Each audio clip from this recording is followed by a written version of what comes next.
Guys, അപ്പം നമ്മൾ അടുത്ത വീഡിയോയിലേക്ക് എല്ലാവർക്കും സ്വാഗതം കേട്ടോ. അപ്പോൾ ഇതാ ഇന്നൊരു ആയുധം വെച്ചാണ് എത്തിയത് കേട്ടോ. എന്തിനാണെന്നറിയേ, പനങ്കുല പോലുള്ള എൻ്റെ മുടി ഒന്ന് സംരക്ഷിക്കാൻ ഞാൻ തീരുമാനിച്ചു. ഡെലിവറി കഴിഞ്ഞതിന് ശേഷം എല്ലാം തൊഴിഞ്ഞ് താറുമാറായി ഗൈസ്. അപ്പം ഞാൻ നല്ലൊരു അടിപൊളി എണ്ണ ഉണ്ടാക്കാൻ പോവാണ്. ഞാൻ പണ്ടൊക്കെ ഈ കാച്ചെണ്ണ ഉപയോഗിക്കലുണ്ടായിരുന്നു. പിന്നെ ഉണ്ടാക്കാനുള്ള സമയക്കുറവും പിന്നെ അങ്ങനെ എണ്ണയൊന്നും ഉണ്ടാക്കാറില്ല. ഏതെങ്കിലുമൊക്കെ വെളിച്ചെണ്ണ എടുത്ത് തേക്കലാണ്. ഞാൻ സാധാ പച്ച വെളിച്ചെണ്ണയും പാരച്ചൂട്ടും ഏതാണോ കൈ കിട്ടുന്നത് തേക്കാനാണ്. അപ്പം ഞാൻ കർക്കിടൊക്കെ വരില്ലേ, എന്തായാലും നമ്മൾ ശരീര സംരക്ഷണമൊക്കെ ചെയ്യുമ്പം ഒന്ന് മുടിയെ കൂടെ സംരക്ഷിക്കാമെന്ന് വിചാരിച്ചിട്ടോ. അപ്പോൾ ഇതാ വൈകുന്നേരം ആയപ്പോൾ ഞാൻ അങ്ങോട്ട് ഇറങ്ങിയിട്ടുണ്ട്. അപ്പോൾ ഞാൻ ഞങ്ങളെ വീട്ടിൽ നിന്ന് കറ്റാർവായും തുളസിയും ഒക്കെ എടുത്തു. പിന്നെ അപ്പുറത്തെ വീട്ടിൽ നിന്ന് ആര്യവേക്കും ഇപ്പുറത്തെ വീട്ടിൽ നിന്ന് ചെമ്പരത്തിയൊക്കെ പറിച്ചിട്ടാണ് കേട്ടോ ഞാനിന്ന് എണ്ണ കാച്ചാൻ പോകുന്നത്. അങ്ങനെ ആര്യവേപ്പ് അപ്പുറത്തെ വീട്ടിൽ നിന്ന് പറിച്ചിട്ട് ഞാൻ വേദേൻ്റെ വീട്ടിലെത്തിയിട്ടോ. ഞങ്ങൾ തൊട്ടടുത്തുള്ള വീടാണ്. അവിടെ പോയി ചെമ്പരത്തിയൊക്കെ പറിച്ചു. അവളാണ് കേട്ടോ ഇപ്പോൾ എനിക്ക് വീഡിയോ ഒക്കെ എടുത്തിരുന്നത്.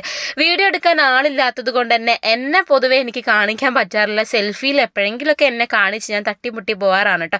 അപ്പോൾ അതാ നമ്മളെല്ലാം പറിച്ച് അവളോട് ക്യാമറയൊക്കെ വാങ്ങിയിട്ട് വീട്ടിലേക്ക് പോവാണ് ഗൈസ്. അപ്പോൾ ഈ വീട്ടിൽ നിന്നാണ് കേട്ടോ ഞാൻ ആര്യവേപ്പ് പറിച്ചത്. ആ വീട്ടിൽ നിന്നാണ് ഞാൻ ചെമ്പരത്തിയും പറിച്ചത്. അപ്പം ഞങ്ങളെ വീട്ടിൽ ചെമ്പരത്തി തീർന്നു പോയിട്ടുണ്ടായിരുന്നു, ഇല മാത്രമേ ഉണ്ടായിരുന്നുള്ളൂ കേട്ടോ. അപ്പോൾ എല്ലാം പറിച്ചു. ചെമ്പരത്തി കണ്ടപ്പോൾ ഒന്ന് ചെവിയിലൊക്കെ വെക്കാൻ തോന്നിട്ടോ, അല്ലാതെ എനിക്ക് വട്ടൊന്നല്ല കേട്ടോ ഗൈസ്. അങ്ങനെ ഞാൻ ചെമ്പരത്തിയൊക്കെ പറിച്ചിട്ട് പോവാണ് കേട്ടോ. അങ്ങനെ വീട്ടിലെത്തി. പിന്നെ ഞാൻ കുറേ മുന്നേ ഉണക്കി വെച്ച നമ്മുടെ ഹെന്ന മഞ്ചാടിയാണ് കേട്ടോ. പിന്നെ ആ കാണുന്നത് നമ്മുടെ ഉണക്ക നെല്ലിക്കയാണ്. അതും കൂടെ ഞാനിങ്ങനെ എടുത്തു വെച്ചിട്ടുണ്ടായിരുന്നു. ഇനിയിപ്പോൾ ഉണക്ക നെല്ലിക്ക ഇല്ലെങ്കിൽ നമുക്കിതാ നെല്ലിക്കേൻ്റെ പൊടിയുണ്ട്. പിന്നെ നമുക്ക് ആവശ്യമുള്ളത് ഉലുവയാണ് കേട്ടോ.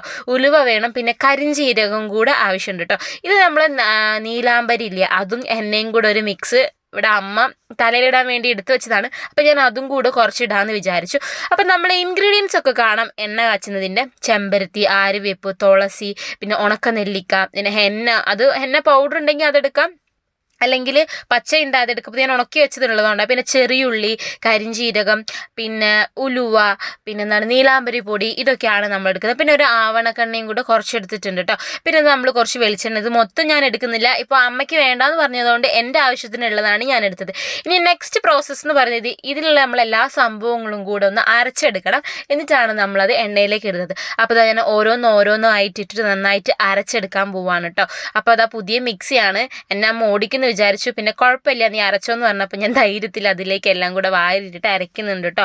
അപ്പോൾ നമ്മൾ പച്ച സംഭവങ്ങളൊക്കെയാണ് ഇതിൽ ആദ്യം തന്നെ ഞാൻ ഇട്ടത് കേട്ടോ. ഉലുവയും കരിഞ്ജീരകവും ഞാൻ പിന്നെ ഇടാന്ന് വെച്ചാൽ ചെറിയുള്ളിയും കൂടെ ഇട്ടിട്ടുണ്ട്. ഇനി ഇതിൻ്റെ കൂടെ നമുക്ക് വേറെ എന്തെങ്കിലുമൊക്കെ ഇലകളൊക്കെ ഉണ്ടെങ്കിൽ, നമ്മളെ മുടിക്ക് പറ്റിയ നല്ല ഇലകളൊക്കെ ഉണ്ടെങ്കിൽ, പിന്നെ നമ്മളെ മുരിങ്ങേൻ്റെ ഇലയൊക്കെ ഇതിലിട്ടാൽ നല്ലതാണെന്ന് കേട്ടിട്ടുണ്ട് കേട്ടോ. അപ്പോൾ അത് ഉണ്ടായിരുന്നു. അപ്പോൾ ചെറുതായി മഴ പെയ്തപ്പോൾ എനിക്ക് അത് പോയി പറിക്കാനുള്ള സമയമൊന്നും ഉണ്ടായിരുന്നില്ല.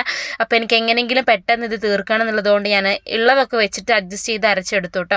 ഞാൻ പണ്ടും ഇത് ഐറ്റംസ് ഒക്കെ വെച്ചിട്ട് എണ്ണ ഉണ്ടാക്കിയിട്ട് എനിക്ക് നല്ല റിസൾട്ട്. മുടി കുറേ നീണ്ടിട്ടില്ലെങ്കിലും മുടി കൊഴിച്ചിലും താരനൊക്കെ നല്ല കുറവുണ്ടായിരുന്നു കേട്ടോ ഗൈസ്. നമ്മൾ എല്ലാ സംഭവങ്ങളും കൂടെ ഇട്ടിട്ട് നന്നായിട്ട് അരച്ചെടുക്കും. ഉലുവ ഒന്ന് പുതിർത്തിരുന്നത് നല്ലതാണെന്ന് തോന്നുന്നു. അപ്പം ഞാൻ അപ്പം തന്നെ എടുത്ത് കുറച്ച് നേരം വെള്ളത്തിലിട്ടിട്ട് വേഗം തന്നെ അരച്ചെടുക്കുകയാണ് കേട്ടോ ഗൈസ്. അപ്പം നമ്മളെല്ലാം കൂടെ അരച്ചെടുത്തതിന് ശേഷം ഞാൻ അതിലേക്ക് നീലാംബരി ഹെന്നേൻ്റെയും കുറച്ച് പൗഡർ ഉണ്ടായിരുന്നു, മിക്സാക്കി വെച്ചതാണ്.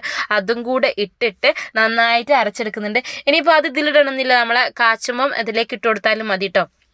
അങ്ങനെ നമ്മൾ പൊടി പിടിച്ച് കിടക്കുന്ന നമ്മളെ ചീനച്ചട്ടിയൊക്കെ എടുത്തിട്ട് നന്നായിട്ട് കഴുകി കൊണ്ടുവന്നിട്ട്, കാരണം നമ്മൾ അലൂമിനിയത്തിലും സ്റ്റീലിലൊന്നും എണ്ണ കാച്ചാൻ പാടില്ല. ശരിക്ക് ഓട് പാത്രങ്ങളിലാണ് എണ്ണ കാച്ചുക. അപ്പം നമ്മളിവിടെ ഇതുള്ളതുകൊണ്ട് ഇത് എടുത്തിട്ട് അഡ്ജസ്റ്റ് ചെയ്തു ഗൈസ്.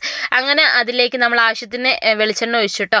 അപ്പോൾ എനിക്ക് വേണ്ടി മാത്രമായതുകൊണ്ട് ഞാൻ എൻ്റെ ആവശ്യത്തിനുള്ളതാണ്. പിന്നെ നമ്മളെ കയ്യിലുള്ള നമ്മൾ ഇൻഗ്രീഡിയൻസ് സാധനത്തിനനുസരിച്ചും എണ്ണ എടുക്കണം. അപ്പോൾ ഞാനിത് അതിനനുസരിച്ചിട്ട് എണ്ണ എടുത്തിട്ടുണ്ട്. എന്നിട്ട് ഇത് എണ്ണ കാച്ചാൻ പോകണം. അപ്പോൾ എണ്ണ തിളച്ചപ്പോൾ ഞാൻ ആദ്യം തന്നെ ടെസ്റ്റ് ചെയ്യാൻ വേണ്ടിയിട്ട് നമ്മളെ ഉണക്കനെല്ലിക്ക ഇട്ട് നോക്കിയിട്ട് അപ്പോൾ എനിക്ക് മനസ്സിലായി ഗൈസ് എണ്ണ നന്നായിട്ട് തിളച്ച് വരുന്നുണ്ട്. അതിലേക്ക് നമ്മുടെ മിക്സും കൂടെ നന്നായിട്ട് ഇട്ട് കൊടുക്കുന്നുണ്ട് കേട്ടോ. മിക്സ് ഇടുമ്പം ശ്രദ്ധിക്കണം ഗൈസ്, ചിലപ്പോൾ പൊട്ടിത്തെറിയും വെക്കും. കാരണം വെള്ളമൊക്കെ കൂടിയിട്ടുണ്ടെങ്കിൽ നല്ല പൊട്ടിത്തെറിയൊക്കെ ഉണ്ടാവും. അപ്പോൾ ചെറുതായി ഒന്നും എനിക്ക് പൊട്ടിത്തെറിച്ചു, പക്ഷേ എവിടെയും ഒന്നും സംഭവിച്ചിട്ടില്ല. അപ്പോൾ അതെല്ലാം കൂടെ ശ്രദ്ധിച്ച് വേണം ഇടാൻ കേട്ടോ. അപ്പോൾ ഇപ്പോൾ നമ്മൾ സ്റ്റാൻഡ് വെച്ചാണ് എടുക്കുന്നത് കേട്ടോ. സ്റ്റാൻഡ് ഉണ്ടെങ്കിലും ഞാൻ ഭയങ്കര മടിച്ചാണ് അത് പൊന്തിച്ച് എടുക്കാനൊക്കെ. അതുകൊണ്ട് തന്നെ എനിക്ക് എന്നെ അങ്ങനെ കാണിക്കാൻ പറ്റില്ല. ഇനി നമുക്ക് സ്റ്റാൻഡിലൊക്കെ ഡെയിലി എടുക്കാം. സ്റ്റാൻഡൊക്കെ വാങ്ങിയിട്ട് കുറച്ചായി കേട്ടോ. പിന്നെ റിംഗ് ലൈറ്റിൽ കുത്തിയെടുക്കാനൊക്കെ എനിക്ക് ഭയങ്കര മടിയാണ് ഗൈസ്. അങ്ങനെ ഞാൻ എല്ലാം കൂടെ ഇട്ടിട്ട് നന്നായിട്ട് മിക്സ് ചെയ്തെടുക്കുന്നുണ്ട് കേട്ടോ. അപ്പം നിങ്ങളിതുപോലെ തലയിൽ തേക്കാൻ വേണ്ടിയിട്ട് എണ്ണ കാച്ചുന്നുണ്ടെങ്കിൽ ഇതുപോലെ ഒന്ന് ട്രൈ ചെയ്ത് നോക്കൂ കേട്ടോ. വലിയ റിസൾട്ട് ഒന്നും ഇല്ലെങ്കിലും അതിൻ്റെതായ രീതിയിലൊക്കെ ചെയ്ത് കഴിഞ്ഞാൽ നമുക്ക് റിസൾട്ട് കിട്ടും. നല്ലതാണ് കേട്ടോ. മുടിക്ക് നല്ല മുടി കൊഴിച്ചിൽ എന്തായാലും കുറയും. പിന്നെ നമ്മളെന്തായാലും എണ്ണ നന്നായിട്ട് 2 മണിക്കൂറെങ്കിലും മാക്സിമം പിടിപ്പിച്ചിടുക. അപ്പം നന്നായിട്ട് രാവിലെ കുറച്ച് നേരം പിടിപ്പിച്ചിട്ടിട്ട് പിന്നെ എന്താ വെച്ചാൽ ഈ എണ്ണ ഇട്ട് കഴിഞ്ഞാൽ എണ്ണ നന്നായിട്ട് കഴുകി പോക്കണം. താളിയാണ് ഏറ്റവും നല്ലത്. പക്ഷെ നമ്മൾ ഇപ്പം മോഡേൺ ചിന്താഗതി പ്രകാരം നമ്മൾ ഷാമ്പൂ ഒക്കെ ആണല്ലോ. അപ്പോൾ ഷാമ്പൂ ആണെങ്കിലും കുഴപ്പമില്ല. ഇപ്പം ഞാനിന്ന് ഷാമ്പൂ ആണ് ഇട്ടിട്ടത്.